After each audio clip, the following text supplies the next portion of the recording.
So if you've gone through a breakup or a separation, you want to know, is there any hope for us putting this back together? If so, watch this video. By the way, my name is Benny and I'm an attraction specialist. Been doing this for the last 4 years. And you should follow my account if you want advice on how to get your person back. Typically what happens over time in a relationship is that there's communication breakdowns.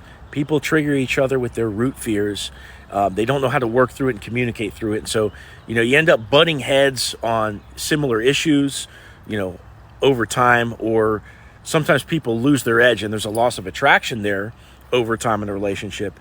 And of course, with avoidance, sometimes there's a lot of stress that happens and then they'll cut and run from their relationships when the stress mounts. So these are all common reasons for breakdowns in a relationship. And so if either one of these situations applies to you, you might ask, is there hope for me and my person? So the very first thing I'll say is that no matter what your irreconcilable problems seem to be, as long as there's a will to work through them on behalf of both parties, okay, anything can be accomplished with enough effort and communication between both people. But the problem is they're not in a relationship with you anymore. So, a relationship is like a table where two people are sitting down talking and negotiating. If one person scoots their chair out from the table and they leave, you're talking to an empty chair at that point. So you have to re-attract them back to the table. And these are the shoes that you find yourself in now. But you could definitely solve your problems later in therapy, I promise you. So in the case of irreconcilable problems, in the case of avoidance that leave because of stress, again,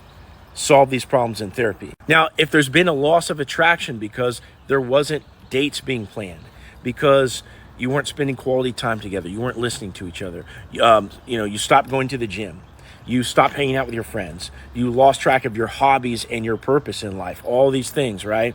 Maybe one party chased the other one too hard. These are all reasons for loss of attraction. These two can be fixed within this time frame of separation. Now, whatever the origin of your breakup was, whether it was irreconcilable problems, loss of attraction, or avoidant type behavior, whatever the case is, these things can be fixed during this time of no contact. And of course, once they come back later and everything's good, you can usher them into therapy in the case of avoidant behavior or irreconcilable problems. So at this time, you need to focus on attraction. That is, you pull back, you focus on yourself, you make yourself into the best person possible in the gym, in your career, etc. And you let them see you from afar until they finally get curious enough to come back and message you again. And then from there, you need to know how to text in such a way that attracts when they finally start coming back around. You can find that by clicking in my profile. Click this link right here, and you can download the class that says how to text your ex after no contact.